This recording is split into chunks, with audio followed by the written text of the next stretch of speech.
Bitterkins! Bitters here from Bitters and Broomsticks, which is what you're watching.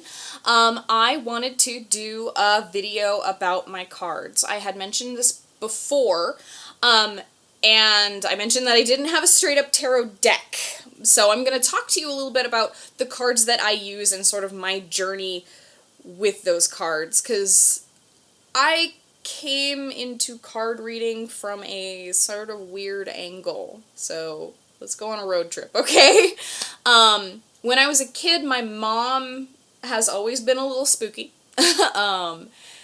And she had tarot cards. She had a lot of divinatory systems, as a matter of fact. I played with a pendulum board when I was a kid. I played with rune sets when I was a kid. The one thing I did not play with, the one thing I did not get my hands on a lot were tarot. My mom had a tarot deck, the deck that she still has. It's the Aleister Crowley, it's the Thoth deck. Toth deck, I think it's Thoth. It's a big fat set, too. It's like the super big ones. I didn't get my hands on those very often, just because I was very young, and I'm sure she didn't want me to spill something on them or anything like that. The runes, meh, probably not going to ruin them. The pendulum board, meh, probably not going to ruin it. But the cards, on the other hand, were a little bit of a different story. So I did not get my hands on tarot for a good long time, and part of it was that I could not, for a very long time, for the life of me, find a deck that spoke to me.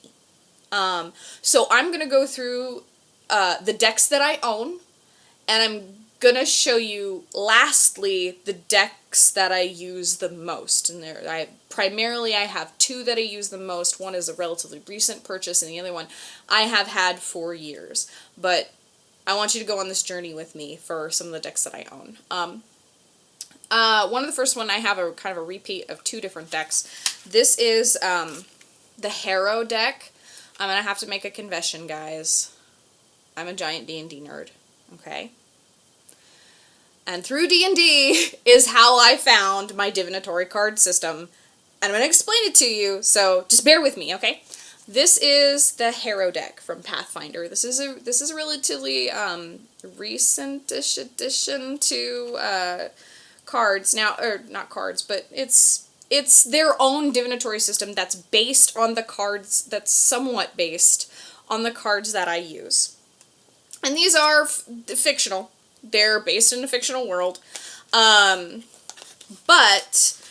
kind of what I had to let go of when I was starting to read cards was that it needed to be a quote-unquote real deck. I had to, when I was reading it's up here, Kitchen Witch's Guide to Divination, I had to kind of make the realization that the divinatory system in and of itself doesn't really matter. It's whether or not you understand that system and whether or not it talks to you. So once I let go of that, the cards I needed came to me. These are not that set. I'll introduce you to that set last, because they're kind of the big kahuna in my collection. But this is the Harrow deck from Paizo Publishing, and this is a beautiful little deck. They've been shuffled, so some of them are going to come up upside down. But I wanted to kind of show this off because I've watched countless hours of people's people's channels that adore cards and decks and of all sorts, and I hadn't seen any like this. And I think it's a beautiful little deck. I don't get many readings off of these, but they are, like I said, they're beautiful. They can be used as a divinatory system. They were designed to be used as a divinatory system in addition to a card game and as an addition to a prop for the Pathfinder role-playing game. Like I said, I think they're a beautiful little set of cards, and if that's something that you're interested in, I think it's definitely worth a shot to pick them up. They're not terribly expensive. This deck retails for $16, and considering the price of some tarot decks, even some Lenormand decks, that's not bad. The back of the cards, you can't do reversals with. It is a very pretty little back, though. I'm going to give them that. So that's something that you can definitely kind of work with if you're interested in. I also happen to own the deluxe edition of the Harrow deck. I'm not sure if this one is in print anymore, so you'd have to take a look at it. But the cards are much closer to standard tarot sized as opposed to the playing card size of the normal Harrow deck. They have a bigger border on them. The art is the same. It's just a little bit bigger, so you can see more of the art. So, again, this is something that I put down a while ago. I'm probably going to pick them up again just so that I maybe want to start working with them again. But they're a beautiful, beautiful little deck. The cardstock is standard playing card cardstock, but it's definitely, they're pretty good. They're pretty good quality, especially considering that these are not made by a company that generally makes tarot cards, let alone card decks, let alone tarot cards in general. So that's the Harrow deck, and that was kind of part of my journey. One of the other kind of parts of my journey, and this was given to me by a very dear friend of mine, the Hawk, as I call her. She's the herbalist off camera. These are the Gypsy Witch fortune-telling cards, and this is actually how I discovered Lenormand.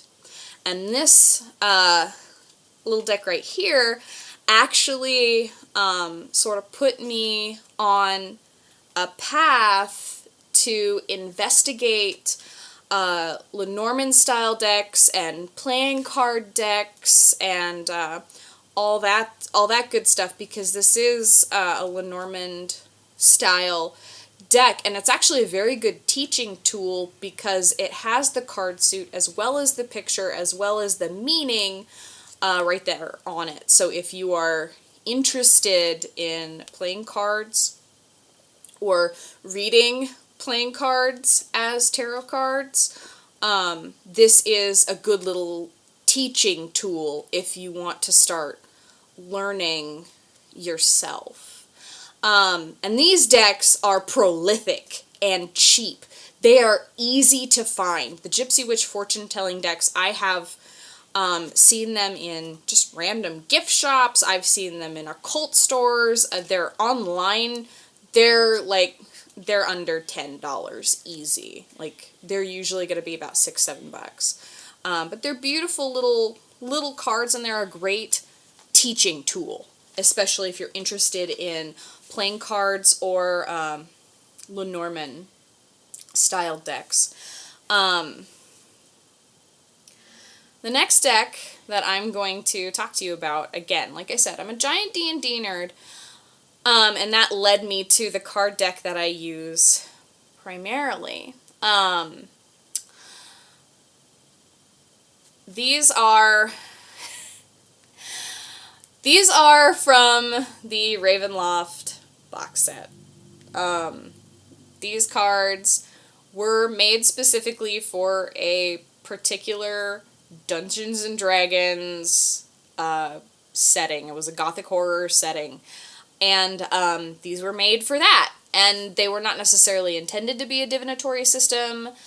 They were intended to add to, kind of add some atmosphere to the game, that kind of thing. However, for this specific setting, they did make two different types of divinatory systems. They made a dice system that I have considered learning to see if I can actually use it for readings. And they made the card system, which is known as the Taroka deck, as part of the setting, because they're divinatory systems for some of the indigenous people that they made up for the setting. I remember reading about the setting and thinking, man, that was cool. The first Taroka decks, these decks here, were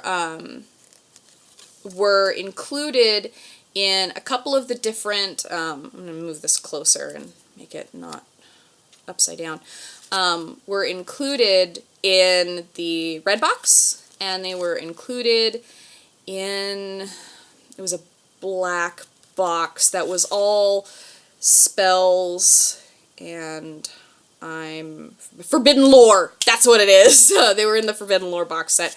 They may have also been in a couple others. But these are the cards that you got. They're just playing card size, they're playing card stock, but some of the imagery on them is actually really, pretty powerful, really interesting stuff. They're all associated with they are associated with an element. They're also associated with a type of person.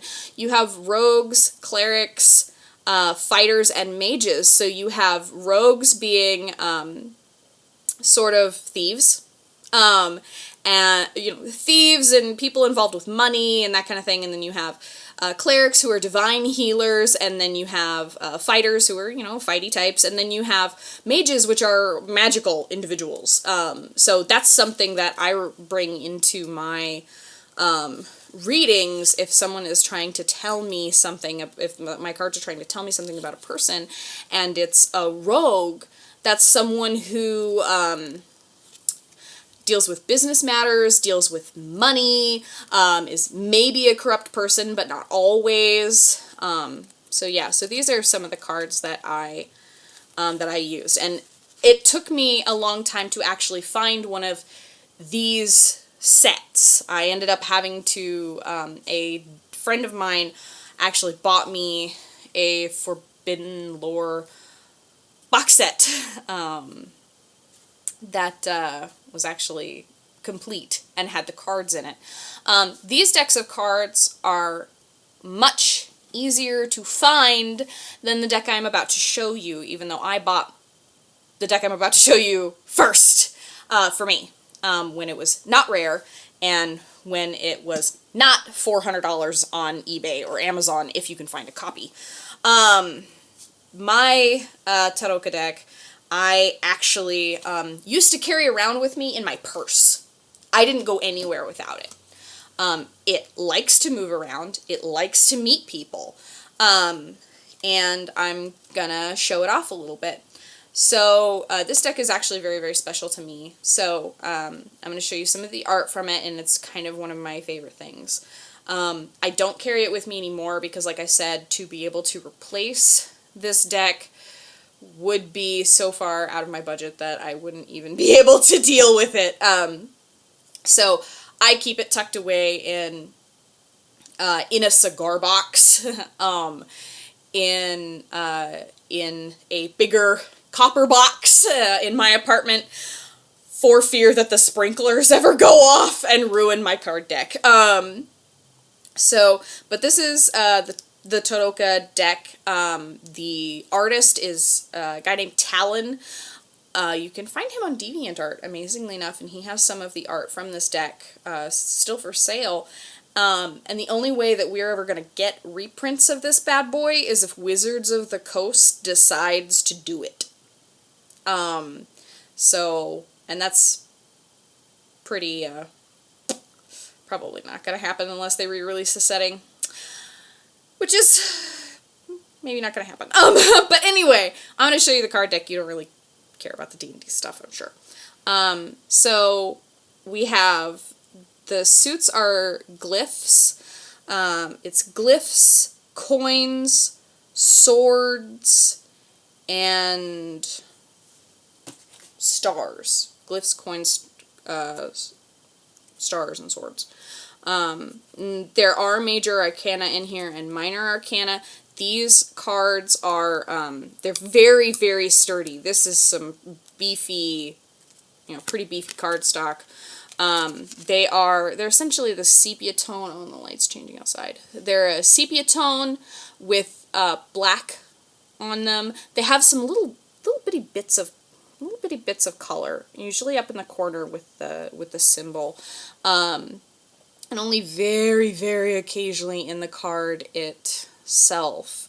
But these are, like I said, they're my favorite deck. I use them all the time. It's the Marionette.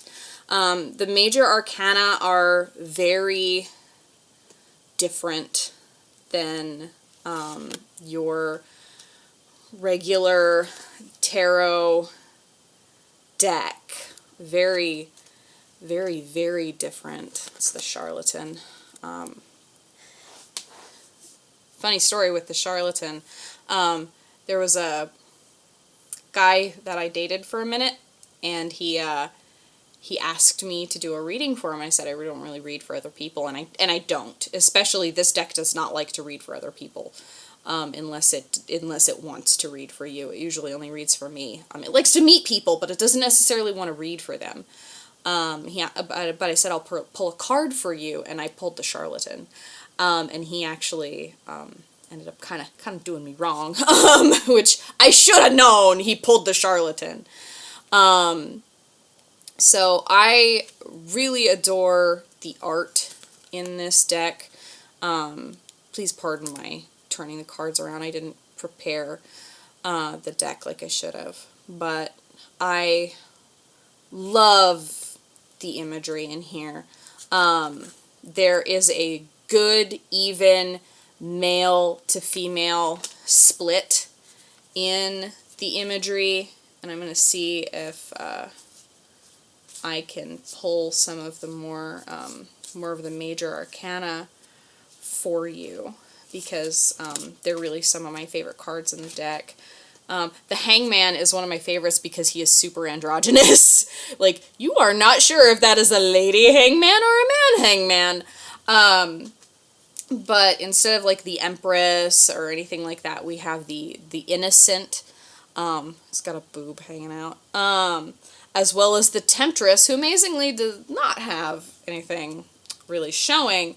But we've also got cards like the Beast. These are much easier for me to read intuitively. They tell me a lot. And I actually waffled on buying this deck when I first saw it, because I was like, man, am I really going to need it? And I eventually did. I forked over the cash and I bought it. And I have been using it ever since. It's the only deck that has ever spoken to me in any kind of meaningful way. It's the Paladin. It's one of my favorite cards in the whole deck. I love the Paladin. The Raven is also one of my favorites. The Beast shows up for me a lot of the time when the card is trying to get my attention, trying to warn me of things. This is one of the glyphs. Like I said, the glyphs are all divine. They all have to do with the divine in one way or another. So they're all depictions of druids or monks or people who deal with nature magic or people who deal with the divine, or they are healers or something like that. Here's another one of the major arcana. This is the Spirit. So yeah, this deck is actually really really meaningful for me. This is the Mists. This is always representative of travel in some way, and mystery. And again, see, there's my Temptress. She does not show up for me very often, honestly. I usually get the Innocent. She likes to hang out. This is the Ace of Coins. I love the Swashbuckler, because she's stealing from this rich dude and giving to a beggar. I totally enjoy this card. But it's the Broken One. Again, it's another one of the major arcana that are in this particular deck. So I wanted to share sort of my journey, at least with this deck, because it's not like anything I've seen before. It's not a quote unquote cover its little ears, it's listening.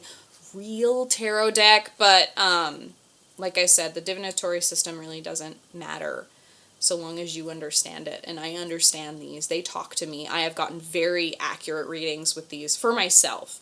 My readings with these for other people, if they don't want to, then they're not going to read, and they don't read very well for women who aren't me. They read great for dudes that, you know, like if I want to give a dude a reading, or if a dude wants to pull a card, that's fine, but they don't read very well for women who are not me. They doom and gloom. A lot of doom and gloom for women who are not me. My divinatory tools do not beat around the bush. If they are, if there's something they need to say, they're going to say it. And they're going to say it loud. So that's very, it's kind of, I don't know, I appreciate that in my divinatory systems, and those ones have been very, very accurate for me. These cards actually, of all of the cards, the Harrow deck comes with, a little white book. The Gypsy Witch fortune-telling cards don't come with, the little white book pretty much tells you how to lay out a spread, but the rest of the meanings are on the cards themselves. These actually, they do come with spreads. The little white book for these is not actually a book. It is more cards, which I actually appreciate because it is way sturdier than a little white book and much easier to keep together with the deck. And they give you two different spreads. They give you the basic cross and they give you the divergent cross. I use the basic cross most of the time, unless it's something just like a 3-card draw or something like that. And then they break down, this is the suit of swords, front and back, all of the swords, both right side up and reversed meanings. They're very, very brief little definitions on what these cards are supposed to mean. The rest of it is up to your interpretation. Same with the Fortuna Major. The major arcana of this deck is pretty much front and back of this card. I actually adore these cards for that feature because I just need a baseline to be able to kind of roll off of things to see exactly what we need. The last deck that I own, and this video is getting a little long, the last deck that I own is an independently published deck. Most of these decks are published by games manufacturers, even though they're smallish limited runs, but this one I actually found on Etsy, and I'm gonna link her site in the down bar because she's a doll. It's called, her website and her Etsy shop are called, she's For the Seekers. And this is the, Seeker, it's a Caravan of Seekers. This is her novice deck. And the reason I got the novice deck was, one, I don't read cards very often. At least, and I don't think that I'm proficient enough to read for other people very often. However, these cards really like to read for other people. They dig reading for other people, and I do carry these around in my purse because these will not be $400 to replace. This deck was $14.99. Like, and I'm pretty sure that might have included shipping. Like, and I got a handwritten note from the artist who made them, thanking me for my purchase on really cute little stationery. It also came with, and I need to find this because I don't know where it is, but it came with a printed out sort of table of all of the cards with all of their meanings. These cards, one, are beautiful. Like, the back is gorgeous. But these cards also, you come with a client card, and there's a male and a female image in silhouette. They do come with a spread that you can do, and then you have the jokers are Vardos that I actually really really dig, and I don't know how to use the jokers in this deck. But the kind of neat feature about this deck is you have the image, and it's a playing card, and it's a playing card image, and you have the right side up and you have the reverse, but you also have the meaning above for right side up and for reversed. Like I said, this is for the novice deck. She has an intuitive reading deck, and she has a cartomancy deck as well that they're slightly different. The art is usually the same, like the content of the art is the same, but I believe the intuitive reading deck is borderless, and the cartomancy deck has borders but no information on it. I got the one with the information.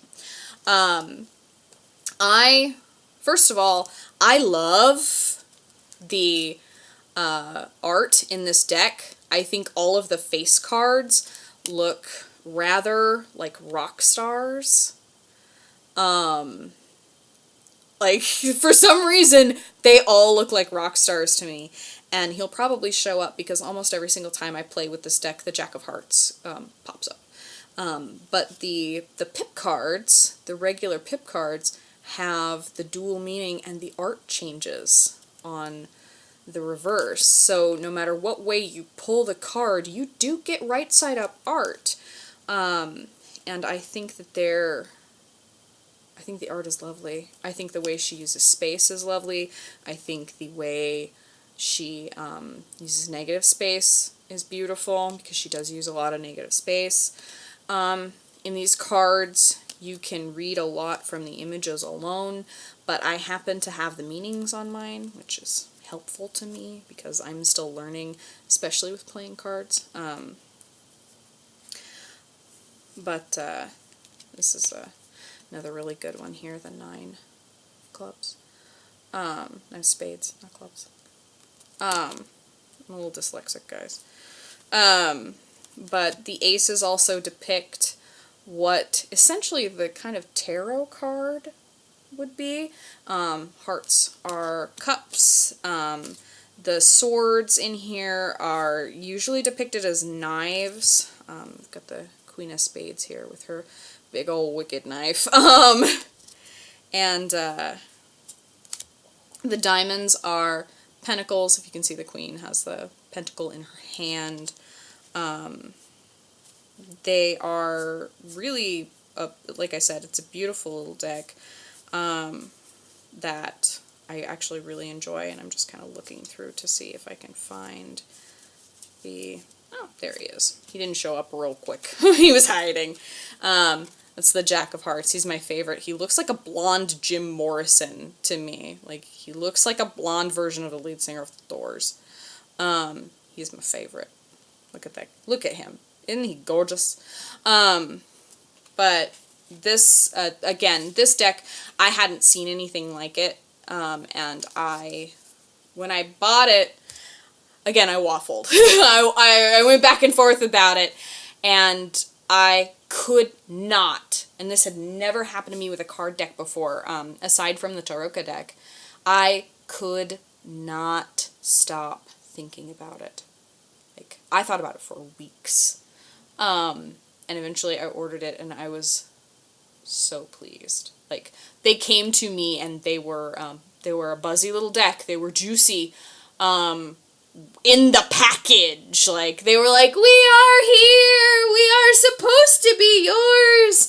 And like I said, the gal who did them is gracious. The things in her shop are, they're delectable. If I were a richer lady, I would have bought half of her store by now. But yeah, that is my card collection. I just wanted to share with you, with the greater YouTube community, about the decks that I use. I love seeing the decks that you use, and if you have any questions about any of the decks that you've seen here, I'd be more than happy to ask. Leave a question in the comments. Thank you so much. Bitters and blessings. Have a good night. Bye.